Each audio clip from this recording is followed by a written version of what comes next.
and then I will hand over to Elvis, who will do more of the live demo instruction, which involves code and working with the Jupyter notebooks, and he will also cover how to submit your submission on Zindi.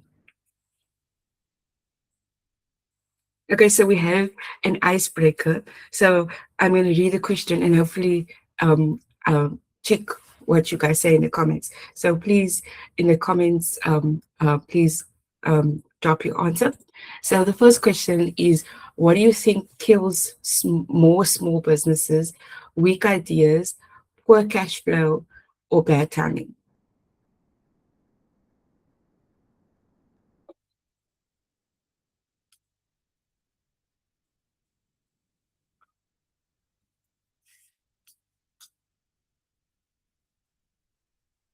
Okay, so I'm gonna kind of sort of make this into a discussion. Um, I think I'm not sure. Okay, Rose says bad timing. I, I think bad timing is great. I don't know. Maybe weak ideas. Also, um, I feel like because of how everything is changing, it's almost like the idea must be strong enough to grow. Also, so it can't be very, very weak that it just falls apart. Okay, Emmanuel says poor cash flow, um, poor record keeping. I agree. That is unfortunately a factor. Vinny says most ideas are excellent in Kenyan context.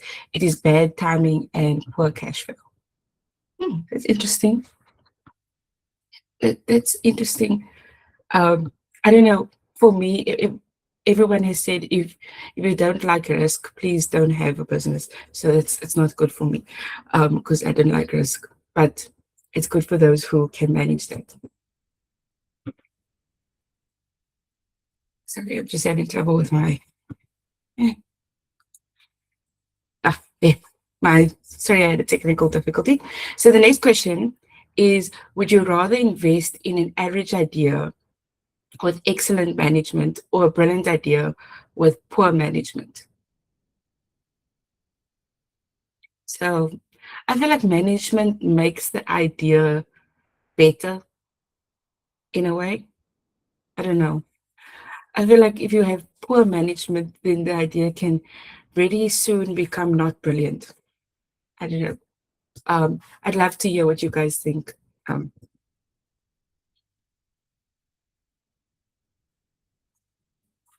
Good. See, Flores also says good management. Um, Vanny says an average idea with good management can always be sharpened and improved. See, I also said the same thing. I think good management makes the idea better. Okay, Rose agrees with us. So we are all on the same idea of that. Okay, and Mayo says excellent management idea we can brainstorm. Okay, I definitely agree with that. Okay, so today we'll be doing a AI for EAC Finance Practice Challenge. So what we are going to be building is we're going to be building machine learning models that predict loan outcomes across Kenya and Ghana using lending and economic data. And we're going to see how we're going to do that and find out more about this challenge. So what is this challenge about? So the whole idea of this challenge is to predict the likelihood that someone will default on a loan. So, and we're looking at all African financial markets. So, or across African financial markets. So we just want to find out what is the likelihood that this person would default on a loan. And then this type of problem is a binary classification problem. And you'll see later in the data set what I mean by that. And then I'll explain it. But basically, this is like beyond individual loans. We want to learn patterns from diverse customers and lenders and economic conditions to generalize new applicants and new markets. So, like for example, maybe someone a Kenya market in Nairobi will look very different from any other market in a different part in Kenya, and they have different economic conditions, even though it's the same country. So we want to kind of get to that point of generalization.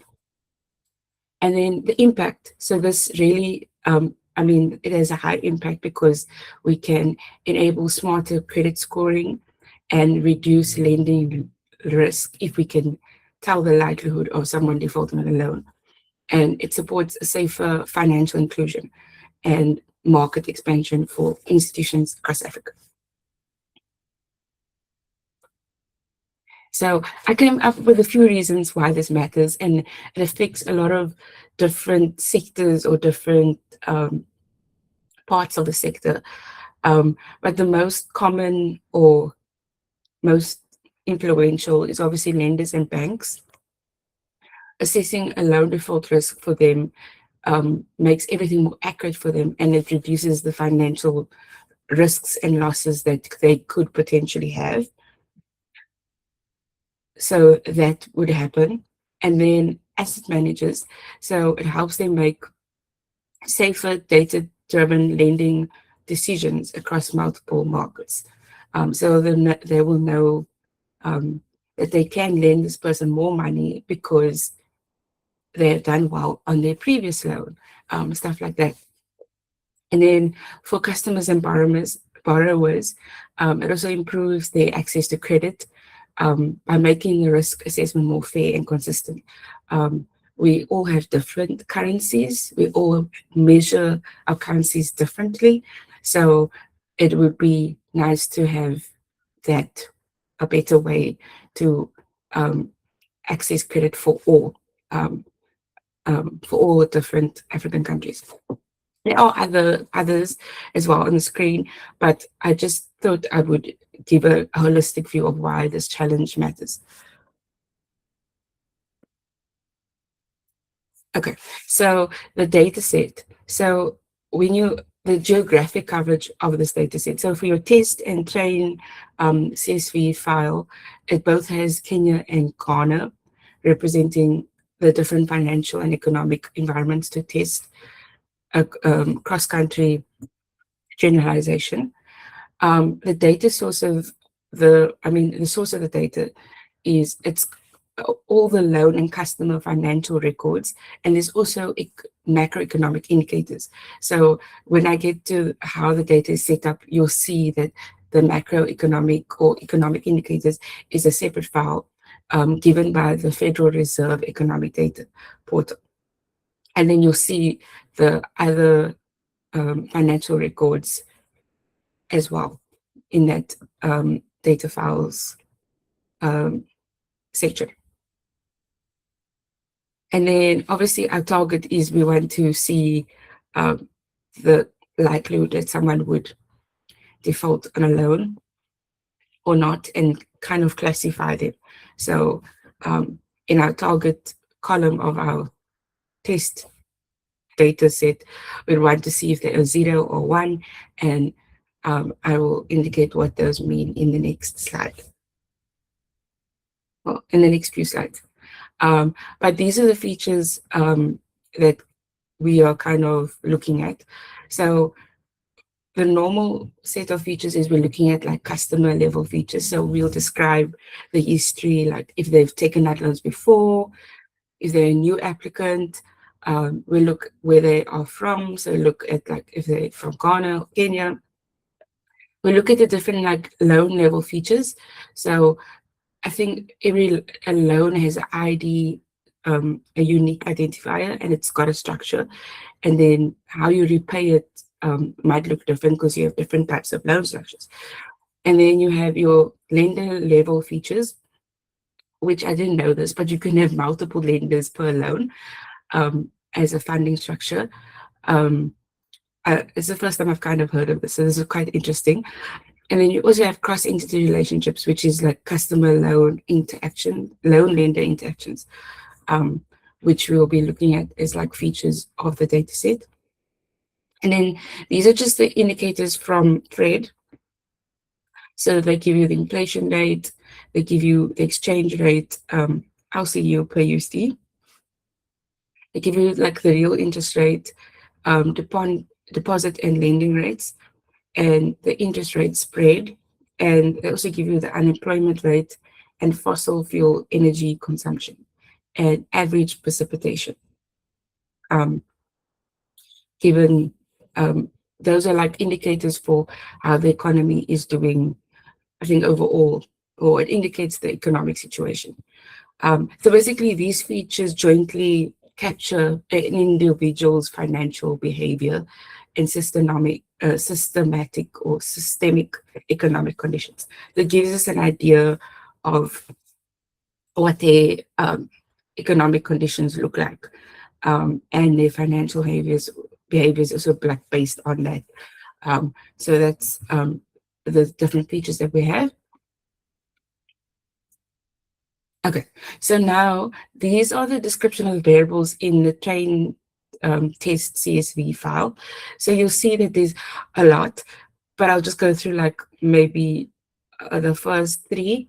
So every person in this data, or each entry in this data set has a unique identifier. So you'll see that they have a specific ID. And then each customer also has their unique identifier. But you'll see that a customer can be reflected multiple times across loans, depending on how many loans they've taken out. And then we also have a country identifier, which just represents where the customer is from, or where the loan was issued, or where they took out the loan.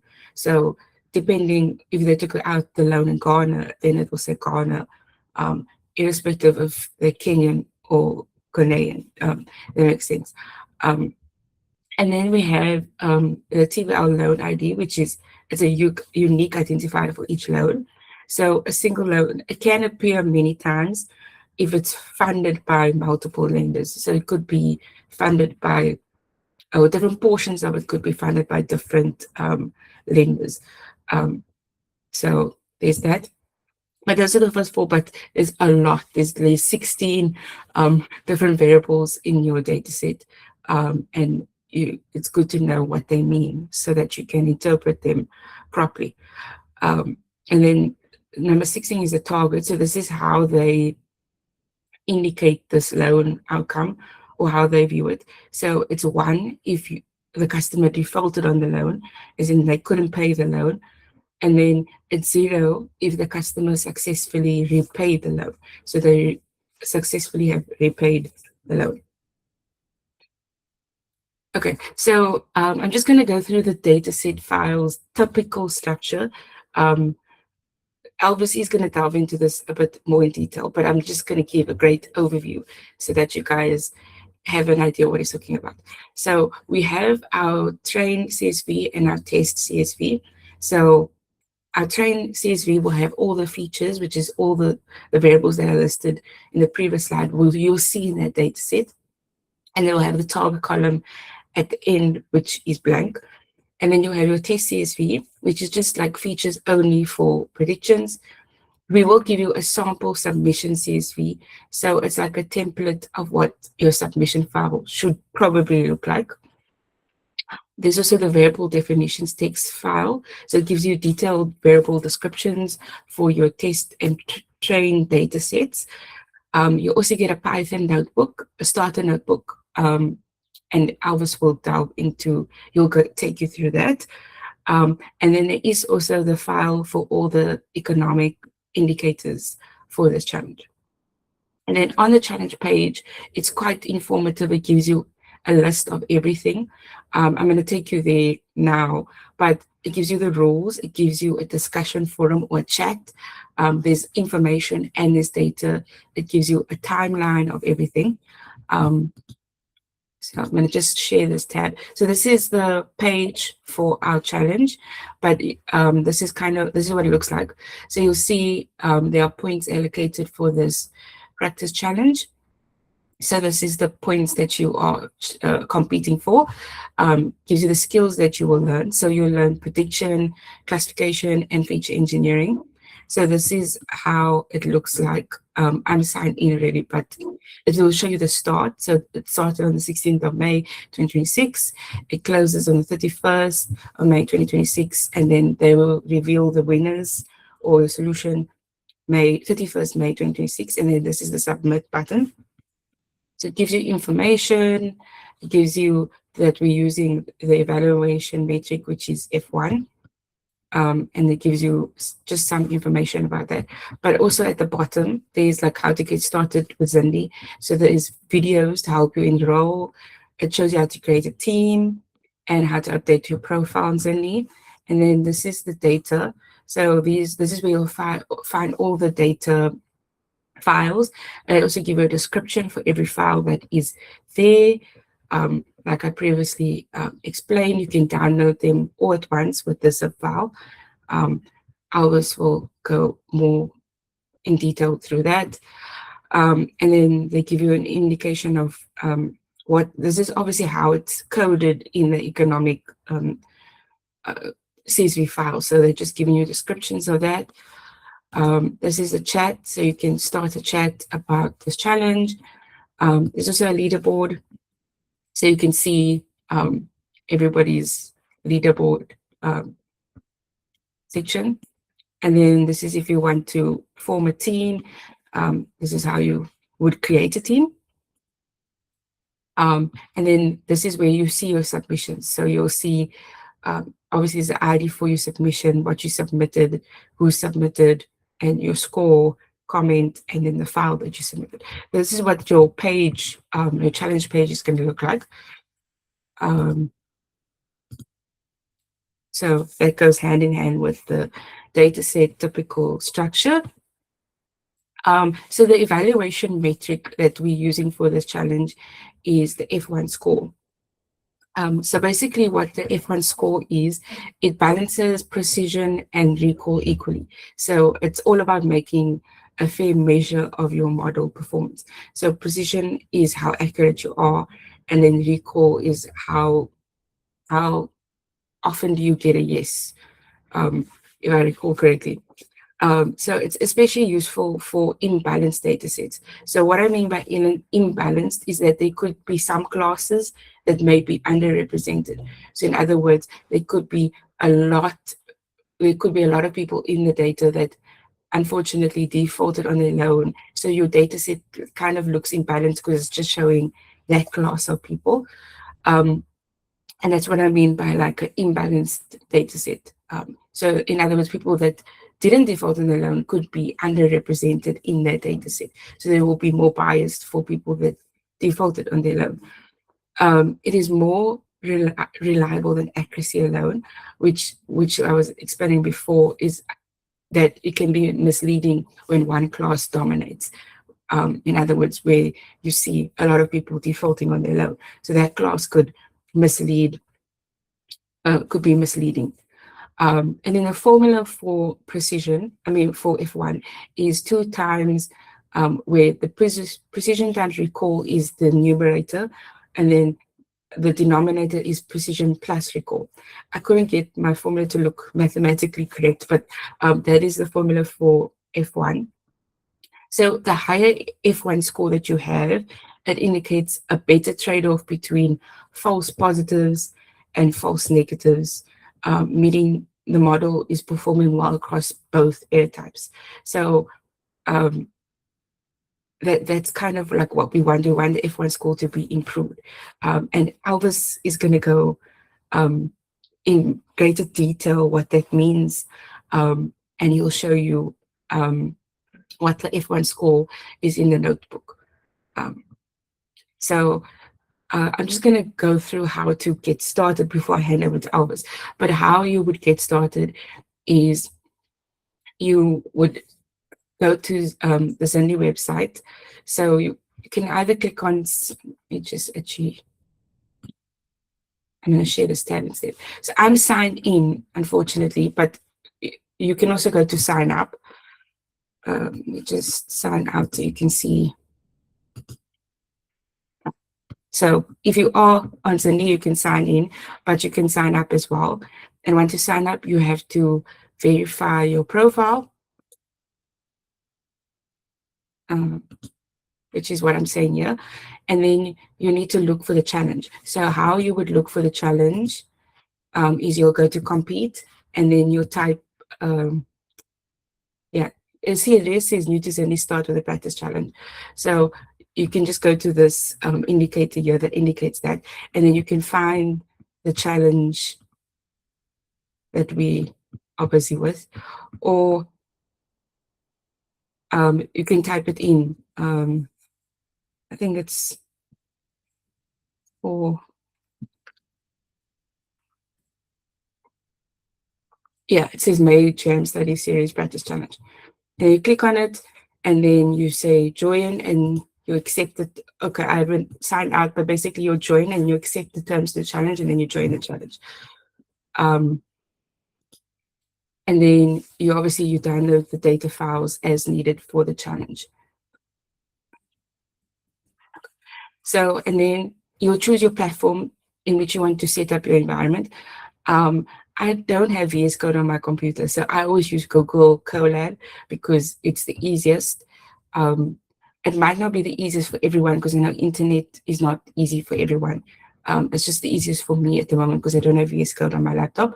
But you can also use Jupyter, the interface Jupyter, for Jupyter notebooks. And I also take you through most of them, or explain all three of them. But for the Google Colab, it's free and it runs in the browser, but you need internet.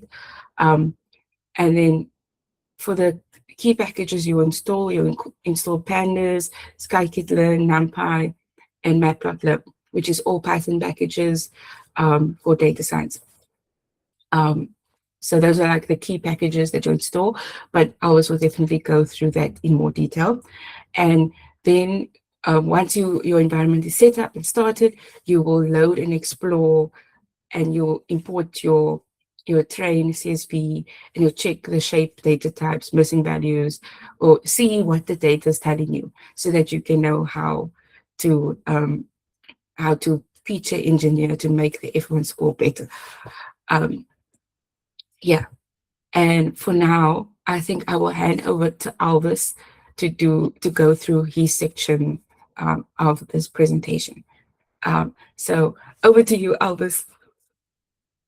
I'm just going to stop sharing so you can share your screen. All right, and thank you very much, Jess, for the first part. So at this part of the challenge, we are going to go through the code, how we start the work, to how we finally submit it. And to begin, let me share my screen. I think Jess took us through how to download the data sets. So assuming we have our data sets, it mostly comes as a zip file. So yeah, please can my screen be seen? We cannot unfortunately see your screen at the moment. Okay, now we can. I can see it. So yeah, so the files will be here. When you download the files, now you come to your normal computer. So it comes as a zip to your downloads, wherever you download it. Your main task is to extract it. So when I extract it into a folder, these are a breakdown of the files which are in the zip. So just mentioned the nature of the files. So there's a starter notebook. Baseline submission is submission of a first fundamental submission of what your final answer should look like. So the CSV with the predictions, a definition of the variables, the macro economic indicators, and then it goes down to your test and train data sets. Now, we could work in VS Code, you could use Jupyter Notebook, or you could use Colab. Now, I'll just set up quickly, but today I'll be using Jupyter Notebook. So if you already have it installed, you could just set your Jupyter Notebook.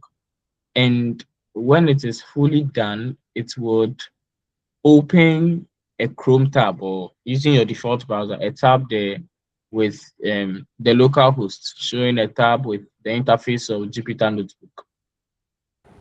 So a few minutes, it should come very soon. Yeah. So great, great, great. So starting with Jupyter Notebook, this is how the interface looks like. Now it is now our task to navigate to where you extracted the files. So I extracted the files to downloads. So this is the name of the challenge, the AI for EAC challenge, Finance Practice Challenge. So that's the folder over here. Now I open the folder and then I see the files we already went through. And more importantly, we open the starter notebook because most of these challenges, Zindi provides the baseline or the starter code to help you begin. Now it's now your quest to edit, improve, and try to get a better score of the evaluation matrix we are looking at. And for this, our practice test, it is the F1 score. Now, this is how you do it with Jupyter Notebook, and this is what I'll be doing. This is what I'll be working with today. But considering you don't have Jupyter Notebook, right? You could use Colab, Google Colab, and with Google Colab, you just have to be mindful that you need to install some packages as you are working with the code. So you need some internet connection to use Colab in the first place. But with Colab, I could just go, right, upload, and then rather select the particular folder with all the files I need. So the starter notebook, mount the data sets or mount the Excel files on Colab. And then when I run my code, it should do the same thing.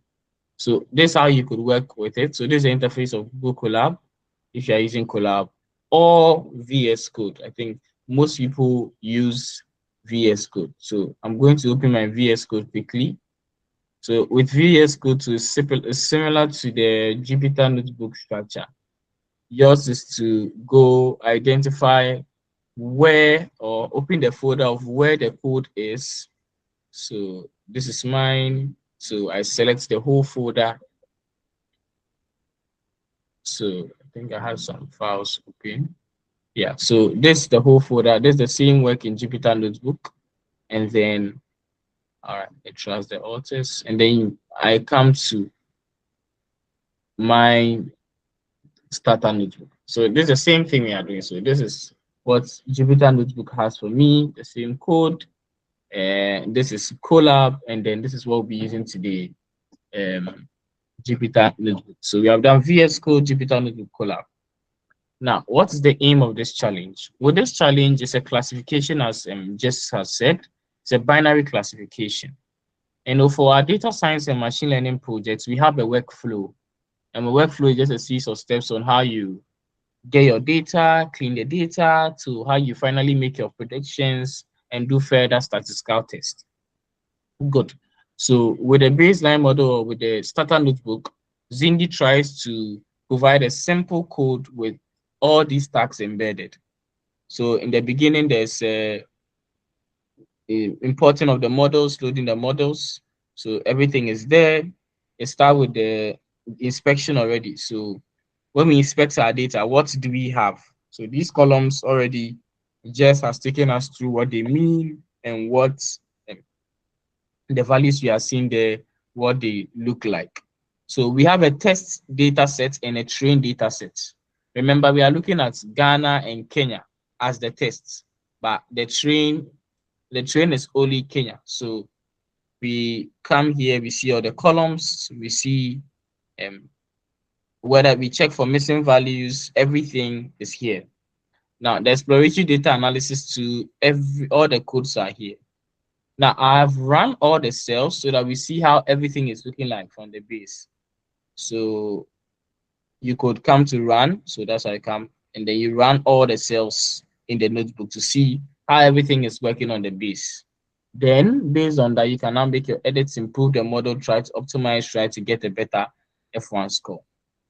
So from the charts, we are seeing how things look like for Kenya, for Ghana, and then a bar plot of some of the interesting things we are seeing.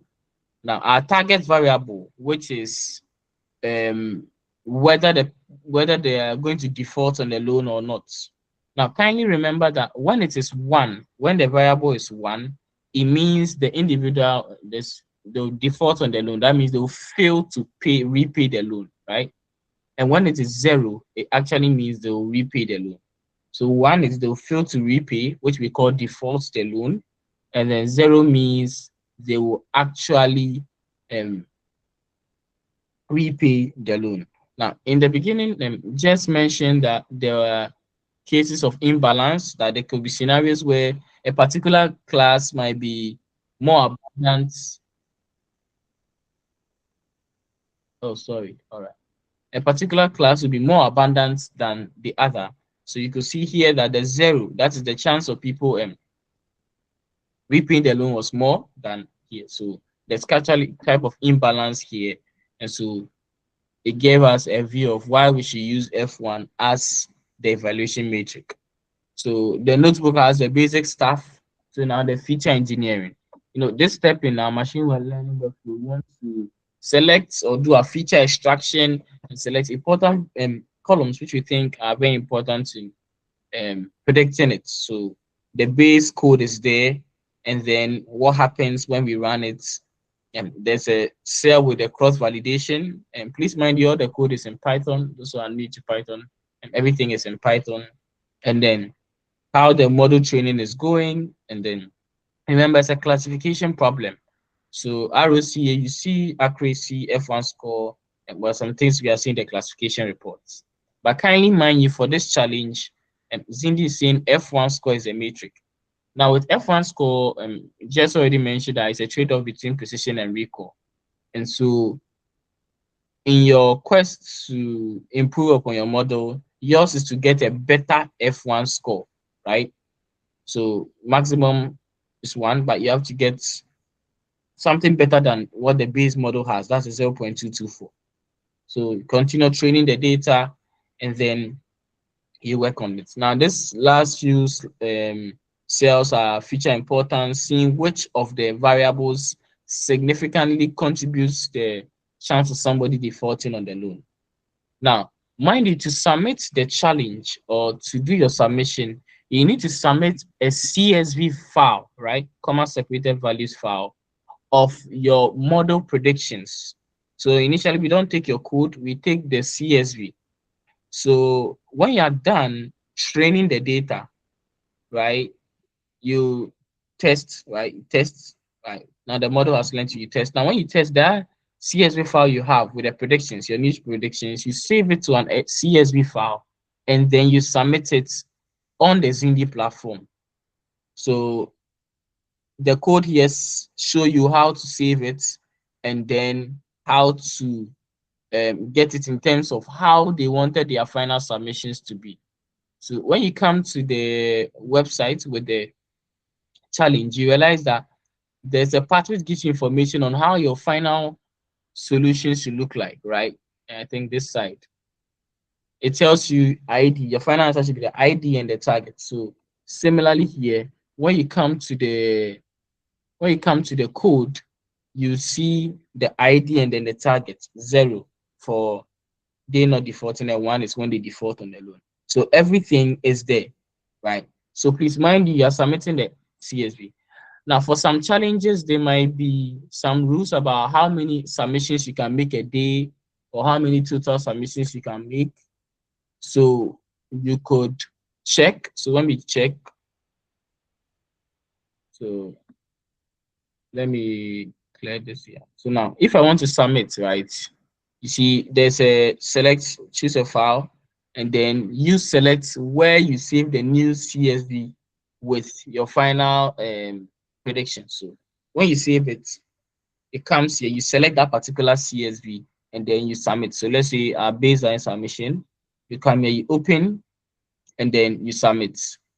So for some challenges, you can make, all right, so I've made a first submission. So you could make more, you see. So from here, you can make 1 to 200 submissions. So you can try, as long as the competition is not done, just try submitting, try improve upon the F1 score, and then so the challenge engines, mind you, at the end will only take 2 submissions, which has, I mean, a good score, right? So just try submitting, improving, and then submit, on that. Also, mind you, um, there's a leaderboard. There are two types of leaderboards on Zindi. There's a private leaderboard and then a public leaderboard. So the public leaderboard is what everybody's seeing. So Vincent, I think Jess is also here. So this is Jess. So if Jess makes a submission and she has a higher score, it comes here. So this is the public leaderboard. But after the competition, there's a private leaderboard which Cindy also has, where they try to compare and see who really obeyed the rules and try to improve. So in this challenge, I think it said that 30% is from the public leaderboard and then 70% is from the private leaderboard. So these are the things you'd go through in order to submit or make your submission for this particular challenge. Please mind you, you could use different feature engineering techniques. You could try more sophisticated machine learning algorithms. You are not limited. At the end, we want to improve financial decision making and then financial inclusion. So we want to get a better model so that we can make better predictions and improve our F1 score. I'll switch back quickly and conclude on the slides, and then I would hand over finally to Jess. So yeah, so I just took us to how you could do this on Jupyter Notebook, on Colab. And so this is the workflow I was speaking about. So we do exploratory data analysis, the feature engineering, model selection, and then sometimes you might do hyperparameter tuning, and then you could consider ensemble methods. Now, up to you. It's up to you to what advanced methods you want to do, but you're solving real solutions, right? Building AI together, we're solving real solutions. So the model you want to use, you're not limited, right? So here are some resources Indy will give you. So I showed us already how to check the leaderboard, the discussion forum. So sometimes in these competitions, people want to form teams. So on the Zindi platform, you could collaborate and speak with others on the team. So there's team here, right? I could form a team with Jess and then give a team name, form the team, and then we'll be communicating whilst being on the challenge. Mind you, the challenge takes some days. So you could get ample time to review your submission, submit a great work, and then work on the challenge together. Please never forget, let's not forget, that aside the technical aspect too, we are solving a real world problem. It's not only about coding, right? We're trying to improve financial decision making. And so start with exploration, move to modeling, and aim for a better assemble strength. Please, at this point, I think I'm done with my presentation. And if there are any questions, they could go before I hand over to Jess.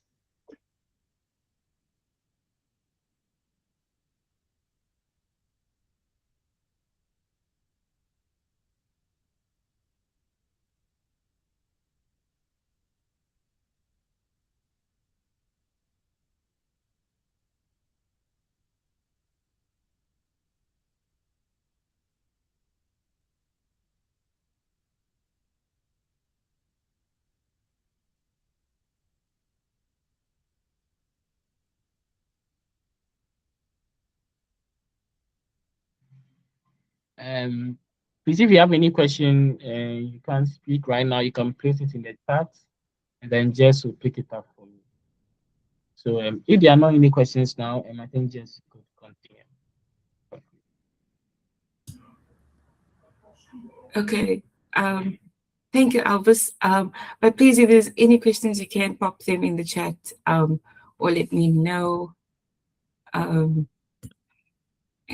Sorry, just gonna move to my last slide. So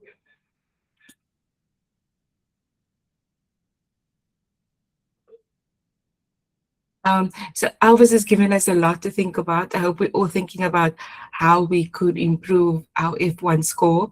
I'm not particularly a data science expert, but I think that's like one of the things I would start looking up. If you like say don't know, that's one of the things you could look up and just get an idea of how to improve it. I know there was a matrix that matrix you could also think of how to improve it. But yeah, I think that's a good, it's a very good challenge. It's a nice challenge. It's still open. I think it closes on the 31st of May. I mean, the 16th of May. So you have 15 days to try this challenge. And I would suggest, please do try the challenge. So please get started, join the challenge. It's a practice challenge and help us build financial inclusion across African countries. Yeah, and thank you for listening to our May Study Jam. We hope that it was helpful and insightful. And I will hand over to Alvis because he has put up his hand. Yeah, Jess, I think there's a question in the chat. I think Floris is asking um, a question about feature engineering. So, Floris, from my view, um, so I am from a statistics background, and people have sometimes some people conduct statistical tests to know which features are more important in the model. Others who consider other advanced techniques like using probate, regression, and different things. But yours is to play around and try to see. Sometimes some features might be the way might not look so interesting, but actually can affect your predictive power. And so yours is to try and leverage on the techniques available to select these main features. So that's why sometimes people or some experts use these type of techniques and this particular test to get to know which features are or which features they decide to use when it comes to these classification of prediction type of issues. To add into what Alva said, yes, I would do the same thing. I would also look at statistics or relationships with how the variables interact with the target value has if it has a major impact on it. I would look at that. So you have to see how the features react well to what you're trying to achieve. That's how I would look at it as well.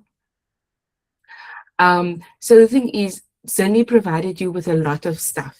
You just have to decide which of that stuff is important for what you want to do with your, or how would you want to improve your F1 score. So they also gave you the macroeconomic indicators. How you wish to use them is up to you, if you want to use them. So that's just a thought about that. I'm not so sure what is the real secret behind feature engineering. I haven't done feature engineering myself, but I think the real secret is just to explore, and it's almost like you know what does make a F1 score better, or you would know in theory. So it's trying to implement that in real time. So the secret is implementing your knowledge in real time for getting right with feature engineering. I think that's the way I understood it. So Rose would like understood. I can just contribute and maybe even hand it over to Simanga. Maybe if he has some tips to share. But I think for my feature engineering, I look at the data itself, like if there's class imbalance, trying to figure that out, work with around different techniques that I know, or statistics or sampling, just trying to play around with how I can make or select the best features that contribute to improving my F1 score. Just I think that would be my, just knowing when to scale, to normalize, those type of things is what I look at, just looking at the data and then knowing how to apply the feature engineering is what I would say. Simanga, I'll pick on you.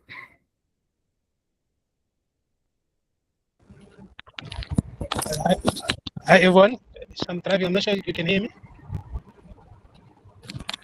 Yes, Hello? we can hear you. We can hear Okay, you. thank you very much. Okay, thanks. Okay, roughly on feature engineering, I would say you look at what correlation. You can also start with your heat map where you do your ETH. Look what does one correlate with the other, and then try to create that feature or a column that will help you predict better.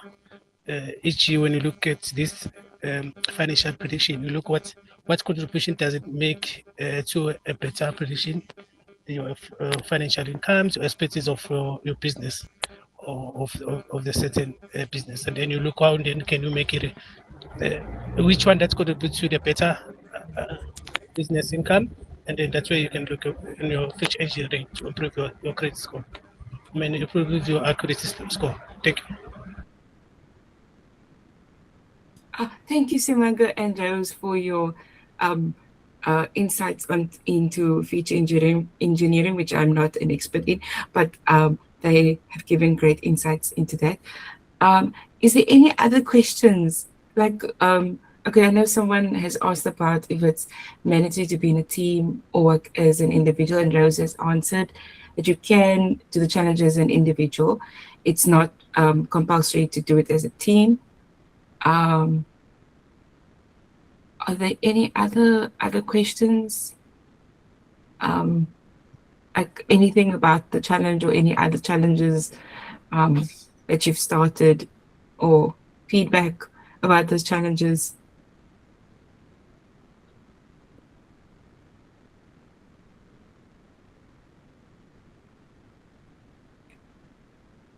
Okay, going once, twice. I also just recently received the email that Zindi has a new leaderboard function. So if you want to check that out as well, it's always nice to see that we're making more improvements on our platform. So please do check out our new leaderboard functions. I just got an email about it. So if you would like to, it's ready to get started and join the challenge. You have 15 days.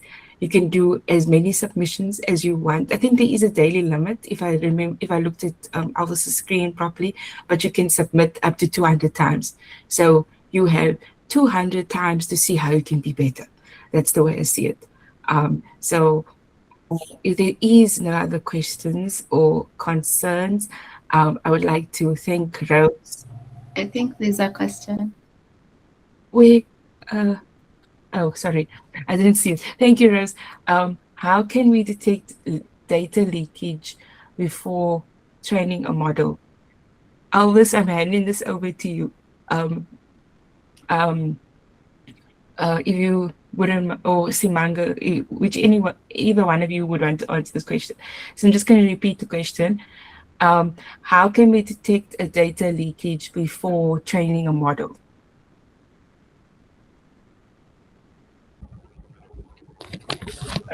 Hello, Simang again. Hopefully, can you hear me?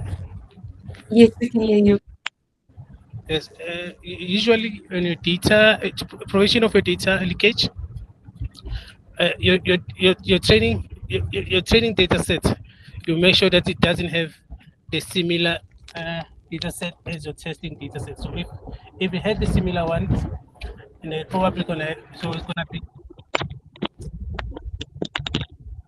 So if you have the similar one, then it's gonna cream your prediction. So that's where your leakage then comes on.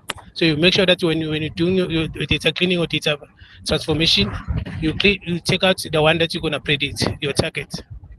I hope we made it clear. Thanks. Okay, Flores, did Simanga? Okay, Flores is using reactions here, so I'm guessing you did answer her question. Thank you so much, Simanga. Is there any other questions? Okay, Vinny did ask about training for feature engineering. I also would like that, Rose. I think because I'm very new, so it's like I don't quite know what it is yet, but it would be nice to have a training on that. Yeah, please. Anyone else before I close? We do have some time still, so if there are any other questions, please do ask. I would hate to close and then more questions come. So please do let us know.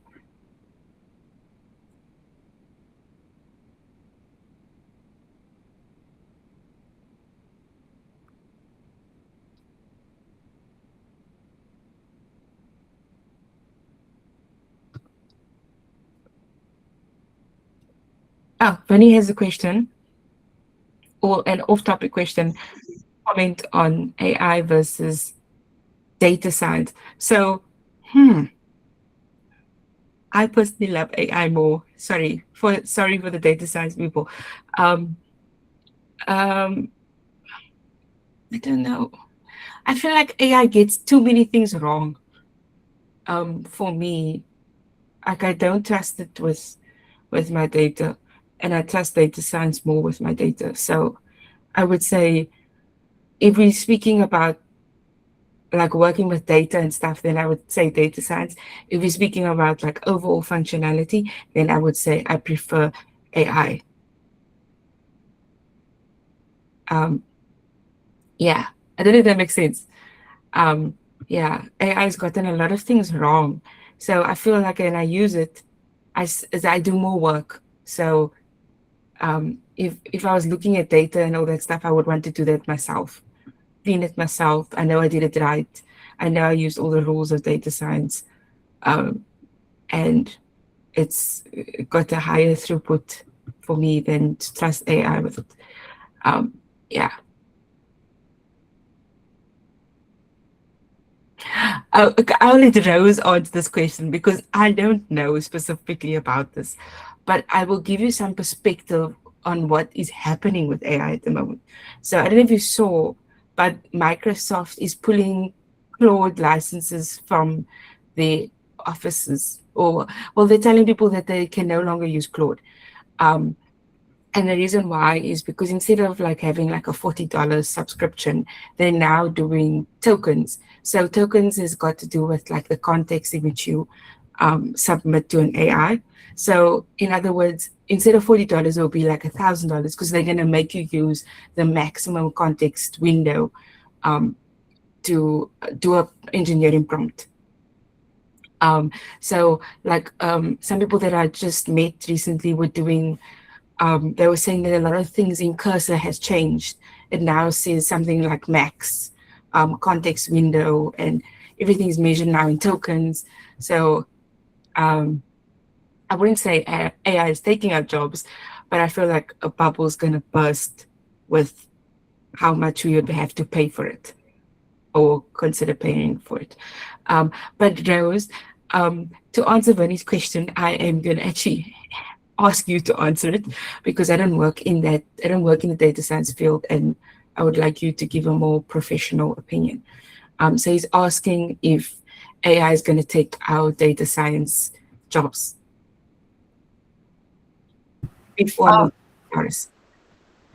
I think anyone who interacts with data here can also respond. I wouldn't say AI is going to take our jobs. I mean, there are people who are going to be implementing it. There are people building the systems. There are people trying to, I think that the job will change. Like it won't all be AI engineers only, or, you know, it will be more opportunities coming up with AI because like the way, I mean, we have seen different revolutions, and I wouldn't say that it literally scraped out humans or humans being needed for particular jobs. It just changed how the jobs are being done.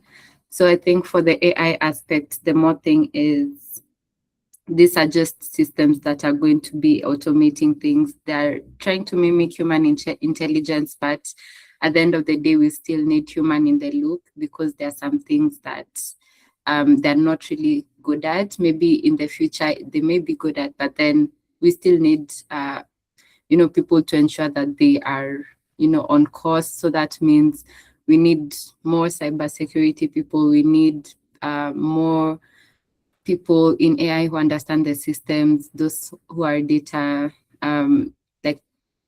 people who are knowledgeable about data and governance and data privacies and all those things. So there might be jobs even to automate some systems to make people's work easier. So I feel like it's not taking jobs, but if you're not conversant with the moving world, it's also like a bit risky because you wouldn't know how to make your work easier so that you focus on other skill sets that you can add on top of what you already do.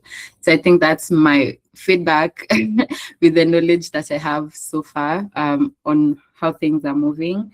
And yeah, I still think we'll need data scientists as much as we do vibe coding and prompt engineering. There are some things you can't really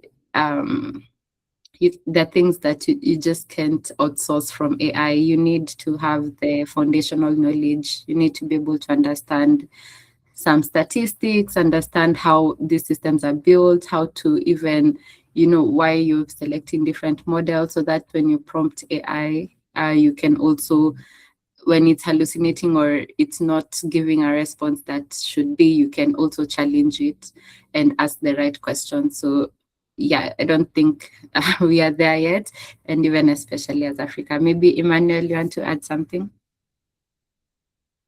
Yes, sure. Delilah, thank you so much. Yeah, I think I agree with you, Delilah, on the same. But I want also to emphasize that data science without domain knowledge, it can't work. So the same thing happens with the AI. We need domain knowledge because data science doesn't work in the air, doesn't work in the vacuum. It actually works to solve really problems that our communities face. We need people who understand the challenges that are facing our entrepreneurs. For example, let's say now on the finance aspects, we need some emotional, we need some people who can actually feel what entrepreneurs are feeling and localize these innovations. So it's there to boost even the learning curve so that you don't take much time learning something. Like, for example, if you were to learn, for example, like in Excel, if you were to first learn some formulas. So what it does, it gives you a quicker way of revolutionizing how you approach that. But that doesn't mean that it replaces your capacity. So I believe that is an opportunity for us to just self-improve, because if we don't self-improve, the basic concept will be wiped away. And so we need to upscale, keep upskilling as well as we upscale ourselves. And as I mentioned, the domain expertise is very important. As much as we are focusing on data science, we need to include some foundations, especially in the areas of Africa's priority areas like healthcare, education, climate. So we need some domain understanding, and that will make us position ourselves better moving forward. But I agree with what has been submitted earlier by Delilah and the team. Thank you. Thank you, Emmanuel. I always say you can't go wrong if you did it yourself. That's the one thing. AI, yeah, you can't go wrong if you did it yourself. So I feel like your ability, trusting your data science ability. Emmanuel is right. That ability is quite strong, and I think you should trusting it. It's the same with math. You can't. You need to know. You need to know all the foundational stuff, because AI most likely gets it wrong. Okay, Flores, you have. Flores has a question. Simanga, I think this is for you. Are there tools or techniques to help identify hidden leakage automatically? I'll let you answer, and then I'll read the next comment that Flores has made. It's two different things. So, Simanga, are there any tools or techniques to help identify hidden leakage automatically? Yeah.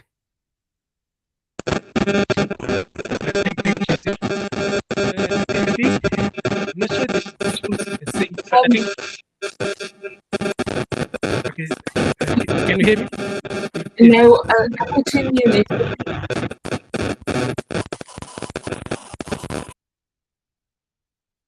Okay, maybe Simang, if you could possibly type in the chat to answer Floris's question, because I know at the moment you are not currently audible. Okay, I'm gonna read what Floris said. So, you know, many people say AI will take all jobs, but I think I keep thinking about the economy itself. AI cannot consume products, buy services, or create human demand like people do. If most people lose their jobs and income, who will buy all the products companies make? That could create a serious economic imbalance. I like that's a very good perspective, and I agree with that. If you don't have people, then almost all the products and stuff that we have today is irrelevant because you need people to consume it. So I think in that way, I don't know, they're not really thinking of the things that can go wrong with that statement. Yeah, I feel like it's been like every 6 months we've been hearing like AI is going to take our jobs, AI is going to take our jobs, but we've also seen how bad AI has been. Like people who like implemented their whole system in AI, and then people try and tell them, but it's been wrong all this time, and then they're like, but we can't go back to how it was. We put so much money, and then it's almost like we just see companies collapsing who have gone all in on AI. So it's not as great as what people have been saying it is. So yeah. And then Emmanuel says he likes the word revolutionize, or he likes how Floris put her, uses the word revolutionize, not replace. Okay, Floris, I think we'll get back to you about that, or maybe Rose can answer this question because I don't know about hidden leakage. Floris asked if there's any tools or techniques to help identify hidden leakage automatically. Samaga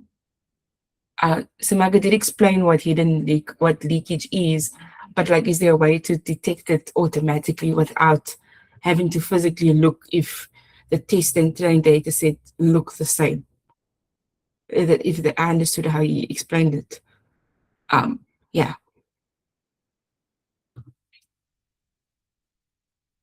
Yeah, Simaga answered. Sorry. Thank you, Simaga. At first, so not necessarily, but understanding your data set, use libraries like Leak Hunter, but what is important is understanding your goal and the data set. So in other words, if I understand Simanga correctly, is like you need to know what makes a data set leak, so you know what you're looking for. But you need to understand your data set really well to kind of spot those things. So that's the way I understood it. I hope it's as helpful. Thank you, Simaga, for typing. I appreciate it. Okay, so are there any other questions or comments or perspectives or topics that anyone wishes to discuss before we close and I hand over to Rose and thank my co-facilitator.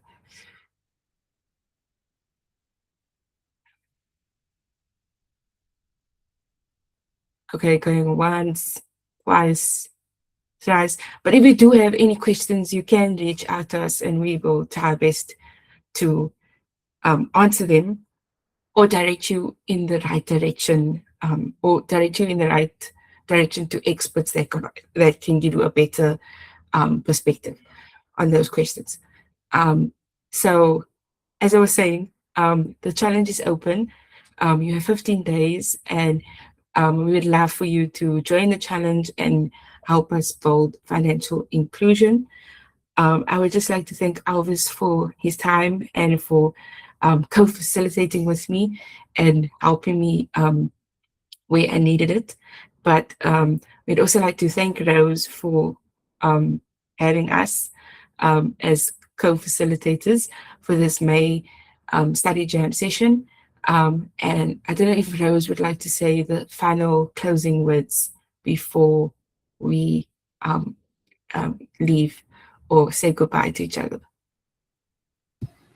Okay, hi everyone. My name is Rose Delilah. I work at Zindi and very passionate about data science and been in the field for quite some time, even took a degree in it. But I think the most important thing when you're doing data science is just being able to understand the domain, as Emmanuel had said. Just understand what problem you're working on, the data that you're using, and then try to find those techniques. It's just like a learning curve, and we have like a methodology that you follow, like data understanding, data cleaning, feature engineering, and then you go to splitting your model, splitting your data to modeling and evaluation, which is where you use your F1 scores.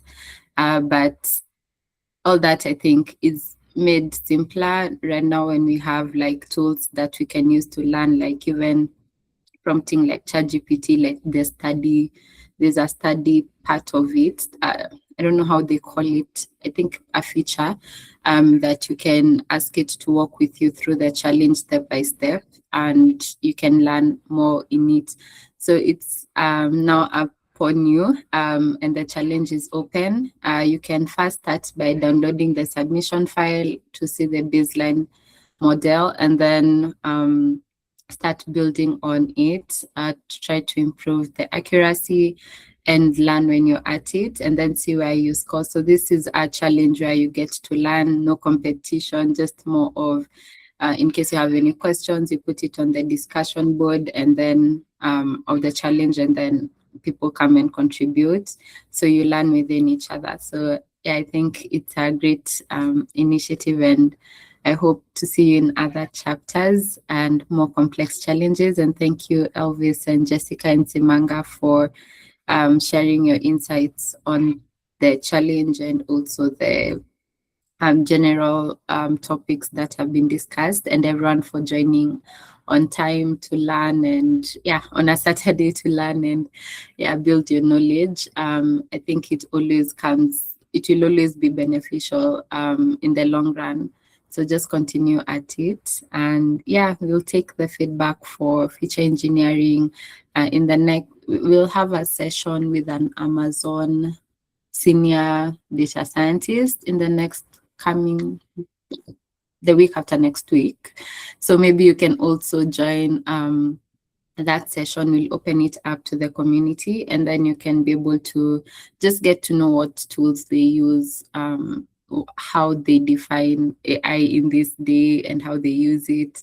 You know, those questions that you might have, we'll have them answered. Yeah, but otherwise, thank you so much for joining and for participating. And I hope you picked up something that you can get started with. And hopefully in the 15 days, you will have improved your score, improved your knowledge, and started taking part in other challenges, and hopefully win some prizes when you're at it. Yeah, so all the best. And yeah, thank you. I think that's it from me. And I can now close the session. Too bad some people are joining now, but yeah, you can close the session, but the recording will be on this link, so you can always come back to it. So thank you, everyone, and have a great weekend. Thank you, Rose. Ms. Florence has posted something. Why do many Zindi competitions not provide access to at least the top 3 or top 10 winning notebooks? Sharing those solutions could help learners better understand advanced approaches, feature engineering techniques, and modeling strategies for future challenges. I don't know if you can answer it like now, So we have a blog on Medium that we usually I don't know if we still do it, but we used to have like the winners share how they were able to do that. And also on our tutorials on Zindi, you can find like the solutions or the yeah, just how they went about it, the winners, how they went about it. So mostly it's also upon you to reach out to them and ask for their notebooks. Sometimes we leave it to the winners, and also depends with the agreement with the data providers, if they want to use that solution to for implementation within the organization. Of course, they are going to limit our ability as Zindi to share it, but when you request the winners, it's their property, so they would be in a better position to share their notebooks and their insights. So maybe for different challenges, you can always DM the winners and they can be able to share it. Otherwise, we put it on our tutorials page or our Medium. The tutorials is under Learn. I don't know if I can quickly walk you to it. It's usually a bit of a hidden button we are working on, but I think it's here, the tutorials. Yeah, so here are the winning solutions for the different challenges. So you can maybe have a look at this. Yeah. Hope that answered the question. Okay. Thank you, Rose, for answering Rose's question. Thank you, everyone, and I hope you have a great weekend. And you can join the link again for the recording, as Rose suggested. Goodbye.